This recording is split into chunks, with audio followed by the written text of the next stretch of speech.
queria te convidar a abrir seu coração nessa noite. Eu sei que você já está. Permitir que a palavra do Senhor chegue aí, repouso sobre você e gere algum fruto para a glória do Pai. Amém?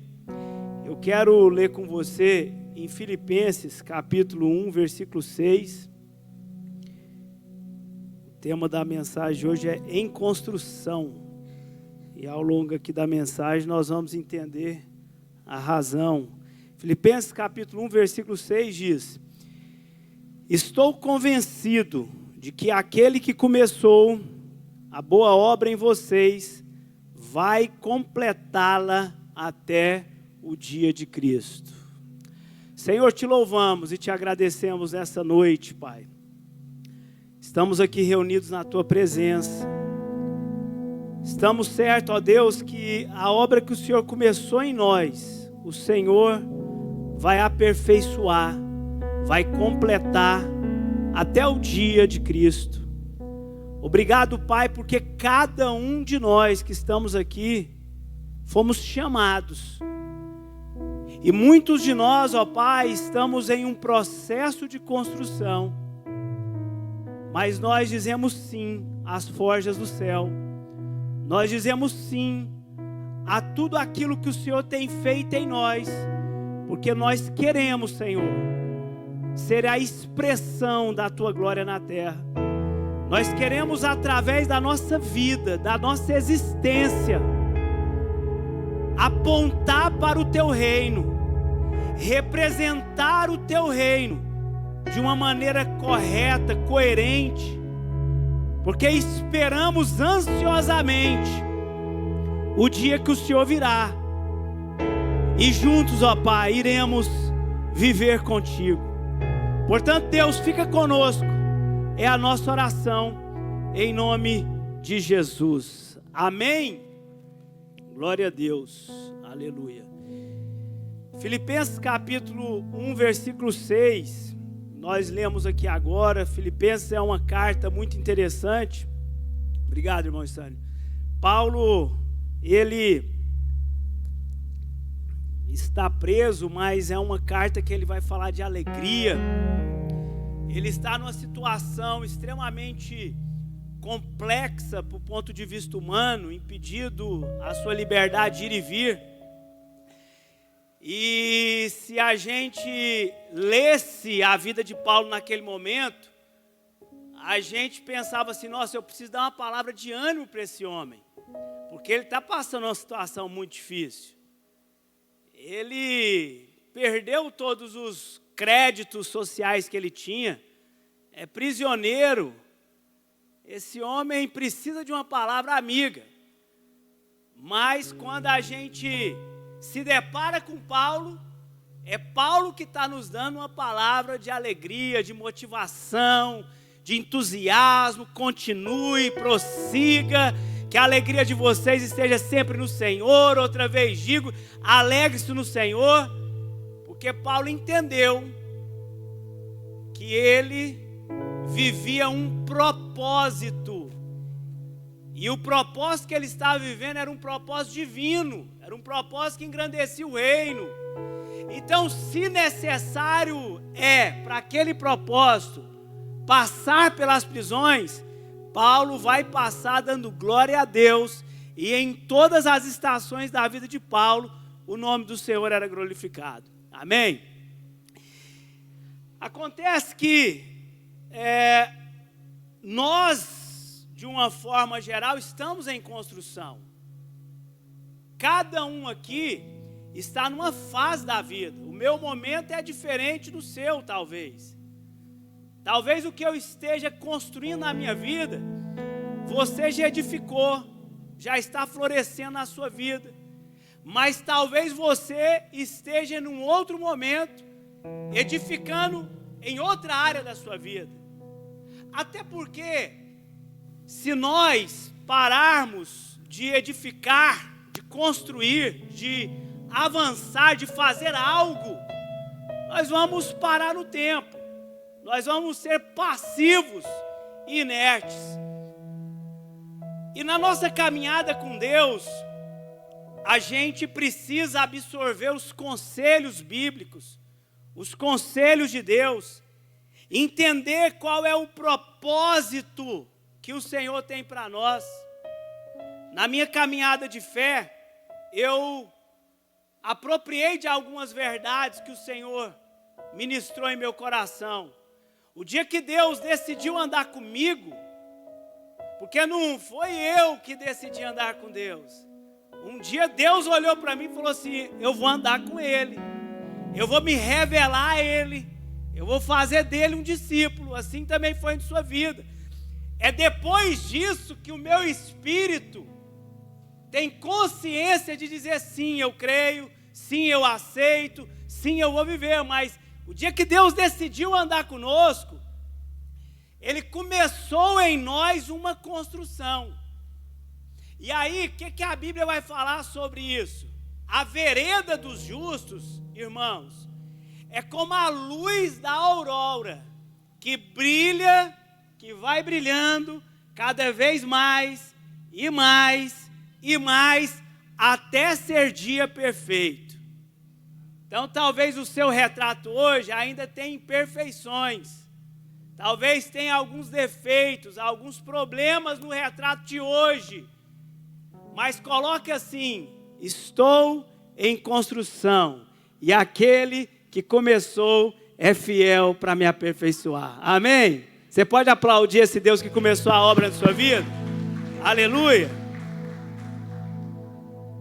Tem casos que não é construção, é uma reforma.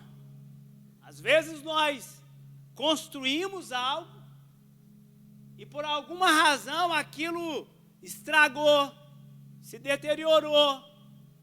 É como aquela passagem de Jeremias do oleiro. O vaso de barro estava desconfigurado na mão do oleiro, então ele fez novamente outro vaso como lhe pareceu bem. Então, quem está trabalhando em nós, se eu permito ele trabalhar em mim, às vezes tem cômodo da nossa vida que ele vai ter que mudar. Parece que está tudo arrumadinho, mas não é do jeito que ele quer. Então ele é o oleiro. Por vezes ele quebra a parede, ele refaz toda a situação, só que o momento da obra, da construção, é uma bagunça. Quem é que mora perto de construção? Aqui em Goiânia tem muita construção, né? Lá perto de casa tem muita construção. Eu acompanhei a obra de um prédio lá de frente. No começo é aquela bagunça, é sujeira, é uma gritaria, é aquela coisa assim, tem uma parte da fundação que eles levam uma máquina pesada, tum, e tum, aquilo é ensurdecedor. Aí passa uma hora, chega uma hora que o caixote está pronto, aí eles começam o acabamento, vai para dentro dali. Daqui um pouco, passou 1, 2, 3 anos, está lá aquele prédio bonito, sendo habitado. A nossa vida é assim. Na fase da edificação, é complexo. Quem passa e vê, não compreende. Até conclui erroneamente. Mas você, como um servo de Deus, tem que ter convicção, bater no peito e dizer: estou em obra, mas Ele é fiel, Ele vai me aperfeiçoar. Amém? Eu quero compartilhar com você 4 conselhos bíblicos para a jornada nossa de vida. Primeiro eu preciso ter uma visão profética da minha vida. A Bíblia é muito clara quanto ao futuro. O Deus que nós servimos no começo, Ele revelou o final. E se você for lá no final, você vai ver que está tudo certo, que vai dar tudo certo. O bem vai vencer o mal, o Senhor vai vencer as trevas, os santos vão reinar com Ele, enfim, está tudo certo. O Deus que revela o futuro é como se Ele tivesse ido lá no futuro e falado assim: ó, doutor Vilmar Fleury, meu filho amado, Eu te conheço lá no futuro. Você é muito melhor do que hoje. Confia, vai melhorar, vai ficar cada vez melhor. Ei, é como a aurora do dia, brilhando mais e mais até ser dia perfeito. Amém? Deus me olhou, irmão, e eu ainda estava desconfigurado. Era a pedra bruta. Mas Deus me vê lá na frente e fala: olha, se você deixar, eu faço a obra da sua vida. O seu futuro a mim pertence. E tem esperança para o seu futuro. Mas é importante nós termos consciência e ter a visão profética da nossa vida. Entender o que Deus espera de nós, o que Deus quer de nós. Você e eu precisamos aperfeiçoar o nosso entendimento através da Bíblia, através do relacionar com Deus, quanto ao amanhã. Porque essa vai ser um norteador se estamos no caminho certo. Então percebe que a Bíblia, alguns homens Deus chamou eles, comissionou eles para uma missão. Outros não, mas alguns é específico. Deus tem um propósito naquela vida. Moisés nasce num tempo aonde a chance dele nascer era mínima. Porque tinha um decreto de Faraó para exterminar os meninos homens, os machos que nascessem. Deus frustra os planos de Faraó. Quando Moisés nasce, a mãe e o pai olham para ele. E aqui começa o futuro profético da vida de Moisés. Olhou eles e ela percebeu que aquele menino era diferente. E que Deus tinha algo com ele. Então ela confrontou, correu o risco da punição da lei. Mas ela falou: não vou me submeter a essa lei que mataria meu filho. Vou esconder ele, porque o Senhor tem um propósito na vida desse menino. Isso está na Bíblia. Se você buscar a história, você vai ver que Joquebede olhou e viu que aquele menino era diferente. Alguém um dia olhou para nós e acreditou em nós, apesar dos pesares. Alguém um dia intercedeu por você. Alguém um dia clamou pela sua vida, apesar de tudo. Moisés então cresce, você conhece a história. Ele vai viver como filho da filha de Faraó. Em um dado momento da vida dele, Deus chama ele, revela algo para ele, que vai acontecer no futuro. Moisés agora, ele sabe o que ele tem que fazer. Ele sabe que é hora dele levantar, voltar ao Egito e cumprir uma missão que Deus determinou na vida dele. Para cumprir esse propósito, Moisés precisa de poder, precisa de recursos. Aqui que entra o mistério. Por que é mistério? Porque humanamente falando, Moisés não vai conseguir convencer aquele povo. Humanamente falando, Moisés tem uma sentença lá no Egito, que quando ele cruzar a fronteira, ele pode ser preso, porque ele assassinou um homem lá. Presta atenção na fotografia de Moisés. É um assassino, que agora está tranquilinho, vivendo na casa do seu sogro Jetro. Mas ele tem um passado complicado. Mas tem uma coisa: quem o chamou é fiel para aperfeiçoar. A Bíblia diz então que quando Moisés pensou, naquela coisa, mas como que eu vou voltar lá no Egito?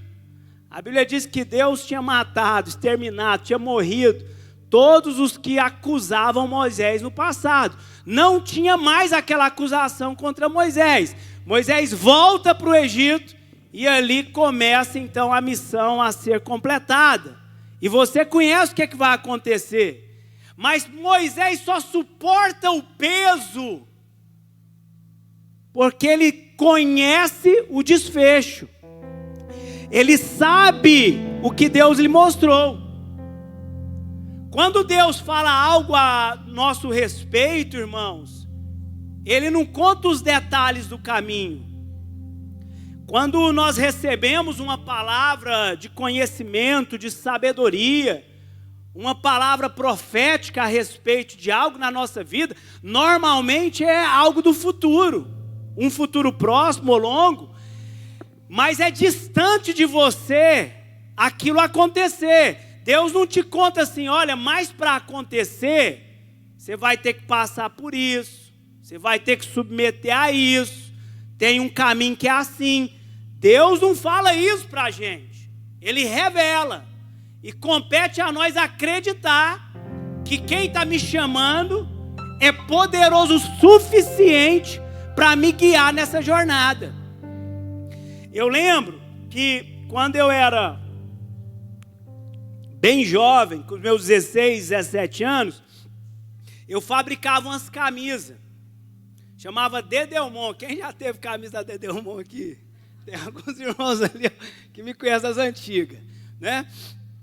Então, eu lembro que um dia eu estava num culto de oração e eu precisava de entender algo do meu futuro. Até então, Deus nunca tinha se revelado para mim de forma assim, olha, eu te chamei para isso, para aquilo. Então eu dei um passo no relacionamento. Fiz uma oração mais ou menos assim, Senhor, eu acredito que eu vou ser empresário, que o Senhor vai me prosperar, que essa empresa que eu estou agora, um dia ela vai ser bem sucedida, vai ser uma empresa grande, vai ser uma empresa nacional, e papapá, fiz minha oração. Terminei minha oração e falei assim, se o Senhor quiser confirmar essa oração comigo, amém. Se não quiser, amém do mesmo jeito, é esse caminho que eu vou seguir, glória a Deus por isso. Passou alguns minutos, o pastor que estava ministrando à frente, ele me chamou, Daniel filho, eu estava no fundo da igreja, eu falei, Daniel filho, eu vejo uma chuva de ouro sobre a sua cabeça. Acabou, foi a resposta que eu precisava, o caminho era esse. Então Deus tinha me chamado para empreender alguma coisa, Deus tinha me chamado para negociar alguma coisa. A partir dali, entre o cumprimento, irmão, aí é uma saga, né? É uma montanha russa.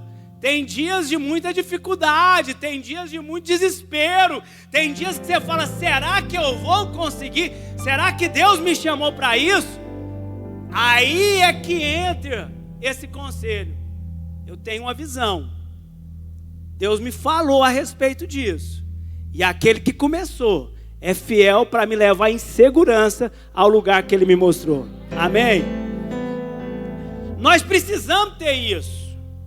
Porque se faltar essa visão profética a respeito da nossa vida, a gente vai tomar qualquer caminho. Algumas pessoas correm o risco de chegar no final da história dele arrependido, porque não viveu o propósito de Deus. Arrependido porque não foi chamado para aquele fim que ele estava fazendo. E eu penso que talvez uma das sensações pior que tem é uma pessoa chegar no final da vida e falar assim, estou arrependido. Arrependido de ter vivido essa vida. Eu devia ter feito tudo diferente. Mas quando a gente se relaciona com Deus, Deus começa a trazer clareza para a nossa vida. Deus começa a nos trazer direção do que devemos fazer. Nos traz visão a respeito do amanhã. Te dá sinais para você caminhar com tranquilidade e saber que Ele está contigo. Então isso é importante para a nossa vida. Presta atenção nessa história. Neemias, ele era copeiro do rei. Ele fica sabendo o que está acontecendo na terra natal dele. E ali Deus fala com ele. Ele entendeu que ele foi comissionado para ir até Jerusalém e reconstruir os muros de Jerusalém. Neemias não tem tudo o que precisa, mas lembra de uma coisa, irmão. Se Deus te mostrou, se Deus te revelou, o Senhor é poderoso para te equipar, para te preparar, para te prover tudo o que for necessário para que se cumpra a palavra dele. Neemias então vai lá na missão. Você é um estudioso da Bíblia, você sabe o que acontece. No capítulo 4, eles já tinham construído uma boa parte, mas diz assim que quando Sambalate, Tobias, os árabes, os amonitas e os homens de Asdod souberam que os reparos do muro de Jerusalém tinham avançado e que as brechas estavam sendo fechadas, ficaram furiosos. Todos eles planejaram atacar Jerusalém e causar confusão. Primeiro problema. Depois, eles oram, colocam guarda de dia e de noite, mas o povo começa a dizer assim: os trabalhadores já não têm mais força, tem muito entulho ainda, por nós mesmos nós não vamos conseguir. Os nossos inimigos estão dizendo, antes que descubram qualquer coisa e nos vejam, estaremos bem no meio deles, vamos matar todo mundo e acabar com esse trabalho. Os judeus que moravam perto deles 10 vezes já nos preveniram: para onde quer que se viram, saibam que seremos atacados de todos os lados. Neemias estava cercado, os inimigos estavam preparados para atacar, o povo dele já estava cansado, já estava fadigado e já estavam entregue ao pior. Mas quem tem a visão? Neemias. Então necessariamente o povo não tem que ser quem vai motivar Neemias. Neemias, ele é motivado pela visão profética que Deus deu para ele. Ele é motivado pelo que ele viu depois, o pronto, o acabado, construído. Nessa hora Neemias, ele faz assim, ó: por isso posicionei. Você precisa se posicionar na sua vida. Você tem hora na sua vida que você tem que falar: opa, eu que preciso me posicionar, porque foi a respeito do meu futuro que Deus falou. Então somos nós que temos que nos posicionar dentro da nossa casa, como sacerdotes, homens, mulheres, pais, mães, empresários, trabalhadores, o que quer que estejamos fazendo, nós precisamos nos posicionar, apesar das ameaças. E aí a Bíblia diz assim: ele então dividiu as famílias, armou todo mundo e deu uma palavra para ele. Isso aqui é a palavra de quem tem visão. Não tenham medo deles. Lembre-se que o Senhor é grande e temível. E lutem por seus irmãos, por seus filhos, por suas filhas, por suas mulheres e por suas casas. Irmãos, você, eu, nós precisamos nos posicionar. Por quem nós estamos lutando? Qual é a nossa guerra? Qual é a nossa batalha? Por quem eu levanto todo dia pela manhã e falo: eu vou vencer, e vou vencer em nome de Jesus. Por quem?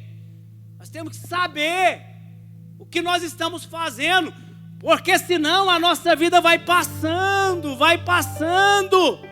sem uma visão clara. Qualquer lugar basta, mas quando temos uma visão profética, temos convicção que enquanto não chegarmos lá, significa só uma coisa: eu ainda estou em obra. E é a convicção que eu tenho, eu sempre vou poder dizer diante disso: mas quem começou essa obra na minha vida, na minha casa, Ele é fiel, Ele vai me aperfeiçoar. Amém?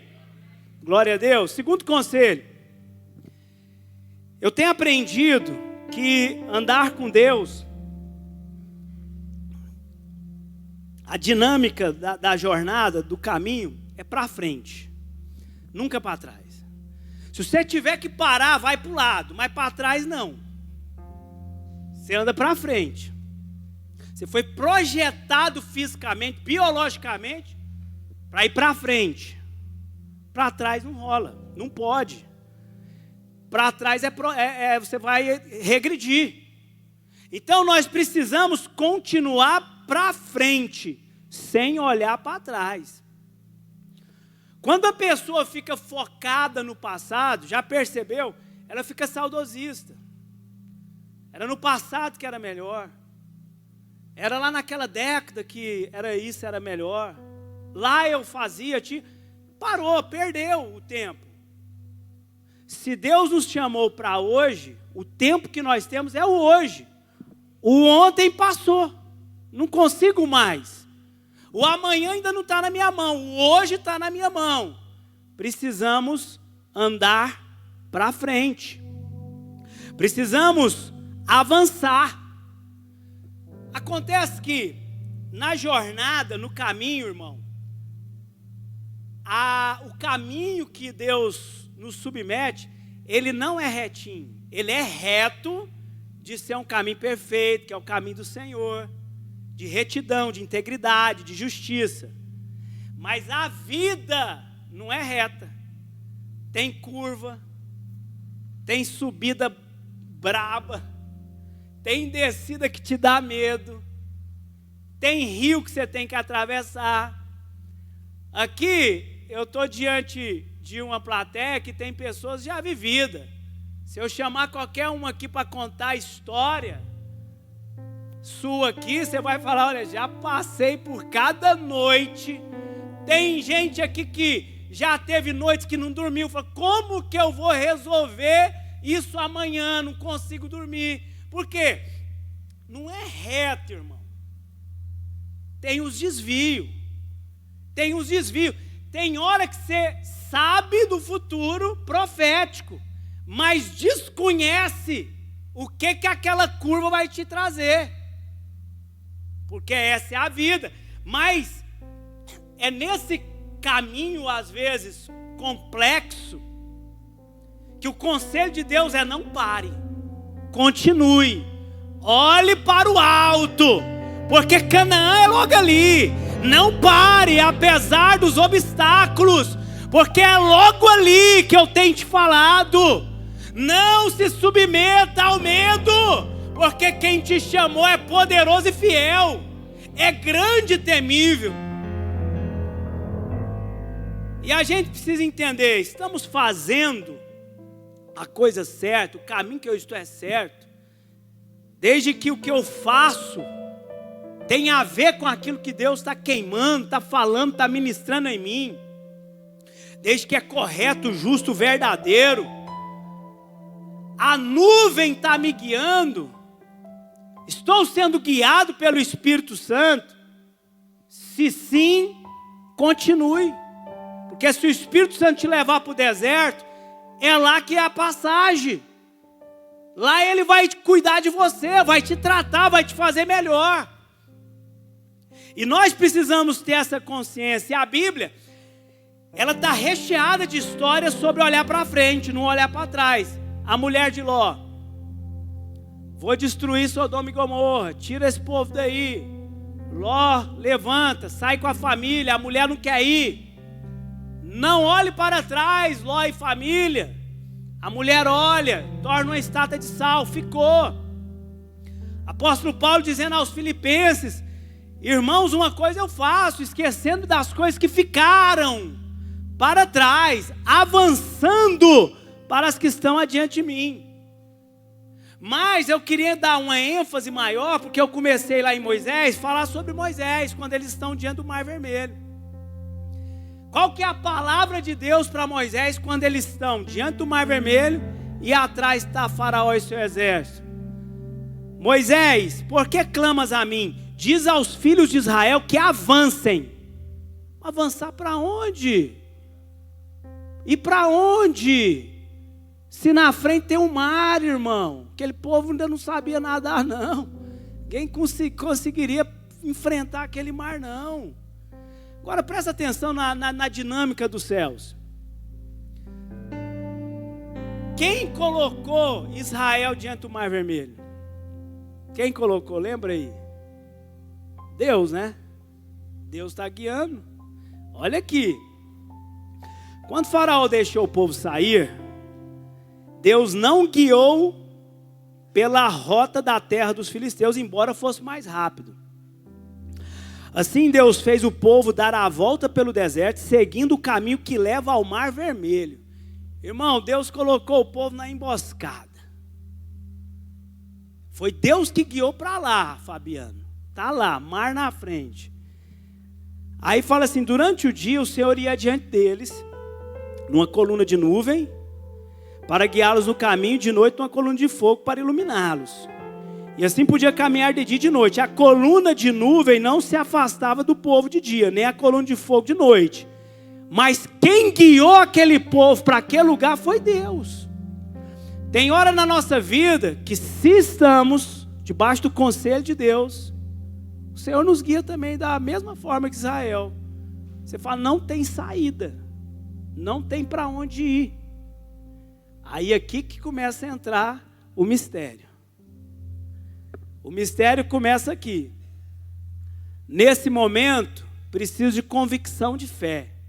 Fé em Deus e certeza de que Ele cumprirá o que Ele me prometeu. Moisés tinha isso. Do mesmo jeito que Neemias, Moisés se posiciona agora e diz assim, não tenham medo. Irmão, quem para a gente é o medo. É o medo que vai acontecer, é o medo da vergonha, é o medo de não conseguir. E se a gente deixar o medo falar mais alto, a gente não raciocina direito, o cognitivo da gente vai para o saco, a gente vai perder muito, vai tomar decisões erradas, porque quem está controlando a nossa mente é o medo. Mas o que qualquer homem da Bíblia vai dizer é, não tenha medo, não tenha medo, fique firmes, e veja o livramento que o Senhor trará hoje, porque vocês nunca mais verão esses egípcios que hoje vê. O Senhor lutará por vocês, tão somente acalme-se. Hoje Deus quer dizer para algumas pessoas aqui, acalme-se, não tenha medo. Se é Ele que está te guiando, não tenha medo. Deus que guiou aquele povo. Aí Moisés clama e o Senhor responde, Moisés, avance, vai para frente. E o que eu estou percebendo nos meus 39 anos, sou jovem ainda, que o grande segredo é não parar, é continuar a caminhada apesar de tudo. O grande mistério de por que uns conseguem e outros não, é porque os que conseguem, irmãos, eles desafiaram a lei da lógica. Não tem jeito, opa, não tem jeito para você, mas quem está me guiando é poderoso, Ele vai dar um jeito nessa situação. E aí, irmão, nós precisamos acreditar, porque é nesse lugar que os milagres acontecerão, que os caminhos que não existem passarão a existir, que portas que aparentemente eram paredes serão abertas.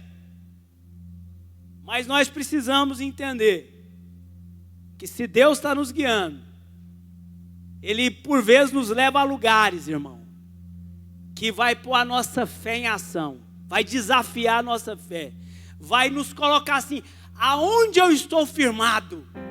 Eu estou firmado na minha força ou eu estou firmado no Deus que tudo pode? Se você estiver firmado no Deus que tudo pode, é nesse dia, é nessa hora, que você experimentará da provisão, da bondade, da misericórdia e do agir de Deus. Amém? Tão somente creia, não pare. Diz aos irmãos Betesda, avance, o mar vai abrir, porque quem está guiando esse povo é o Deus grande e temível. Aplauda esse Deus maravilhoso, Ele é poderoso, irmãos. Terceiro conselho, andar em retidão. Irmãos, os atalhos por vezes nos faz chegar mais rápido, mas eles não nos garantem uma perenidade. gente chega mais rápido, mas não é perene, não tem continuidade, não consegue se manter, porque vai cobrar de nós alguma coisa que nós não deveríamos ter feito. Então, a Bíblia, ela nos recomenda a ser reto. Foi por falta de retidão que Sansão, um homem forte como Sansão, que não tinha homem, exército que era capaz de vencê-lo, tornou-se escravo de uma mulher e por fim acabou algemado com os olhos furados na terra dos seus inimigos. Por falta de retidão, de integridade, de fidelidade, de compromisso com aquilo que o Senhor chamou. Quando Deus chama Abrão, Abrão falha em um determinado momento, porque entre o momento que Deus fala com ele, ao momento que Isaac nasce, passou alguns anos. Ele já é velho de idade, a mulher dele é estéril, ele acha que eles podem dar um jeito naquela promessa, e o jeito que eles têm é, pega Agar, relacione com ela, e gere um filho nela, e ele vai ser o herdeiro de Abrão. É raro aqui, nasceu Ismael. Aí Deus vai falar com Abrão novamente, no capítulo 17 de Gênesis, e fala assim, Abrão tinha 99 anos de idade. O Senhor apareceu para ele e disse, eu sou o Deus Todo-Poderoso, ande diante de mim e ser reto, ser perfeito. Irmão, a retidão é o único meio que o Senhor vai te preservar com vida, vai te livrar das calamidades, vai te livrar das vergonhas, é a retidão. É você andar na risca da justiça. É você andar na regra do jogo. É você não se submeter à cultura terrena, mas submeter à cultura dos céus. É fácil? Não. Porque nós vivemos na cultura do jeitinho. Dá-se um jeitinho. Só que esse jeitinho nosso é humano. Quando o jeitinho que nós deveríamos dar tá difícil, tem uma situação impossível. Não, mas tem um jeitinho aqui que dá para a gente passar. Mas esse jeitinho é certo? Não, não é. É reto? Não, não é. Então o que nós temos que fazer? Entra no teu quarto, fecha a porta do teu quarto e ora ao teu pai que te vê em secreto. E o teu pai que te vê em secreto te recompensará. Irmão, nós precisamos pôr nossa fé em ação. Ora, não vão ser as circunstâncias que vão dizer para nós se é o fim ou não. Nós precisamos entrar no secreto com Deus, apresentar a Deus aquilo que tem sido razão de dor, tristeza, incômodo, paralisia, e acreditar, irmãos, que Deus é poderoso para mudar as circunstâncias da nossa vida. Deus não mudou. Deus não mudou, Ele é o mesmo de ontem. Lembra do ontem que Ele fez ontem? Ele é o Deus do hoje, tão vivo e presente quanto ontem. E a notícia é, amanhã Ele também está lá. E a mensagem para nós é, haverá esperança para o seu amanhã. A integridade dos justos guia, mas a falsidade dos infiéis os destrói. De nada vale a riqueza no dia da ira divina, mas a retidão livra da morte. A retidão dos irrepreensíveis lhe abre um caminho reto, mas os ímpios são abatidos por sua própria impiedade. Quem anda em retidão teme o Senhor, mas os perversos em seus caminhos despreza. Andar em retidão é evitar o mal, é fugir do pecado, é não se associar a situações e pessoas de mentalidade ímpia. Não é pessoas que não são cristãs, porque tem gente que é ímpio, tem gente que é perverso, tem gente que a mesa é de zombador, não posso sentar. Andar em retidão é entender que nem todo negócio eu devo fazer, porque nem todo negócio é reto, apesar de dar resultado. Andar em retidão é entender que nem todo relacionamento eu devo ter, mas é influente, mas é poderoso, mas é rico, mas é ímpio, não serve para mim. Andar em retidão é entender que nem todo ambiente é meu ambiente, eu não vou frequentar qualquer ambiente, porque Deus está me chamando para ser reto, para ser perfeito. E se eu quero ser perfeito como a aurora que vai clareando mais e mais até ser dia perfeito, eu preciso ser disciplinado em retidão. Irmãos, nós vivemos numa cultura humana, mundana, carnal. Tem jeito para tudo, tudo. Você não precisa se deparar com um homem crente para ele te falar isso. Qualquer um fala, se pega um advogado bom, tem jeito para tudo. Ele vai dar um jeito em tudo. Pega um contador bom, tem jeito para tudo. Mas nós temos que entender uma coisa. Se o jeito não for em retidão, se Deus não for glorificado com jeito, não é esse jeito que eu vou fazer. Eu vou me submeter ao jeito dos céus, ainda que doa, ainda que demore mais, ainda que eu vou ter que pagar mais caro, mas eu vou me submeter ao jeito dos céus, porque eu entendo que a bênção do homem traz danos e prejuízo, mas a bênção que vem de Deus enriquece e não acrescenta danos. É sobre esta bênção, é sobre esta frequência que nós precisamos viver. Amém? Retidão. Eu lembro de uma fase da minha vida, 13 anos atrás, eu tinha passado por uma situação muito complexa, e eu lembro de quando ter saído dessa situação difícil, problemática, muito mexida, eu tive um sonho, e o sonho que eu tive, eu sonhava com Hebreus 12, o versículo 12 e 13, que fala assim: façam caminhos retos para os seus pés, para que o manco não se desvie antes seja curado. No sonho, o Senhor falou comigo: faça caminho reto para a sua vida. Você tem família, tem gente que está andando com você, tem gente que está te seguindo, seus caminhos são tortuosos, assim você não suporta, e nem quem está contigo. Faça caminhos retos. Nós é que temos que fazer esses caminhos retos para nós. É nós, irmãos, quando diante das tentações da vida, que devemos dizer: não, isso aqui não, Deus não vai agradar, isso aqui eu não posso nem contar para ninguém.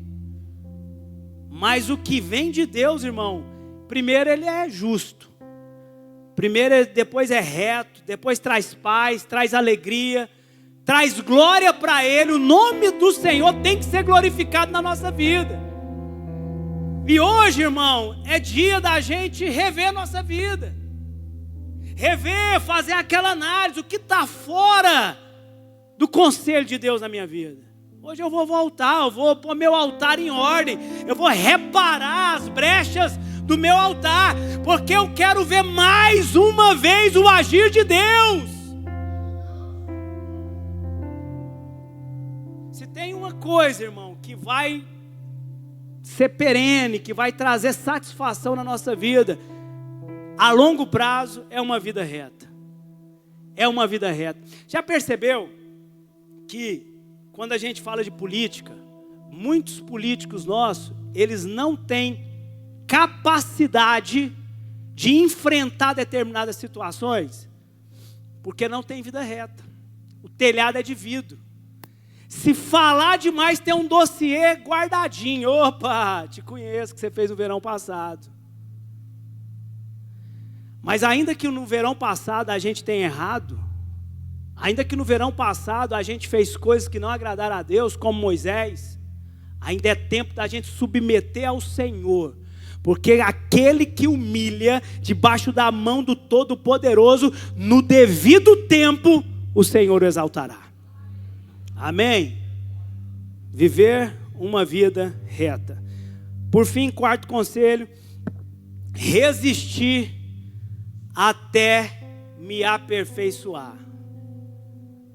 Quando Deus me dá uma visão profética, nos comissiona para uma missão, Ele vai nos expor aos processos de forja, de purificação e aperfeiçoamento.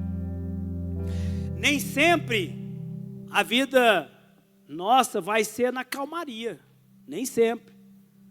Tem dia de barulho, tem dia de grande tormenta, tem dia que a construção da nossa vida está muito bagunçada, não tem espaço. Mas aprender a passar pelas tormentas da vida, com paz de espírito, com convicção que tudo vai dar certo, é o segredo de chegar lá. A Bíblia diz assim, Tiago 1, 2, 4, meus irmãos, considere motivo de grande alegria o fato de passar por diversas provações, pois vocês sabem que a provação da sua fé produz perseverança, e a perseverança deve ter ação completa, a fim de que vocês sejam maduros e íntegros, sem que falte a vocês coisa alguma. Se o caminho que estamos é correto, que Deus nos chamou, nós vamos enfrentar as resistências da vida, as provações, mas precisamos ter uma consciência, isso não é para me destruir, mas é para me tornar maduro e íntegro, para me tornar reto, para me tornar completo.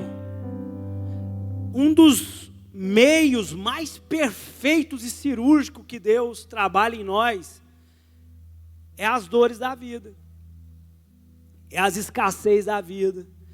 Aquilo que Deus quer de nós, aonde Deus quer nos levar, antes Ele nos submete a alguma pressão, resistência em relação àquilo. Porque o Senhor quer nos amadurecer.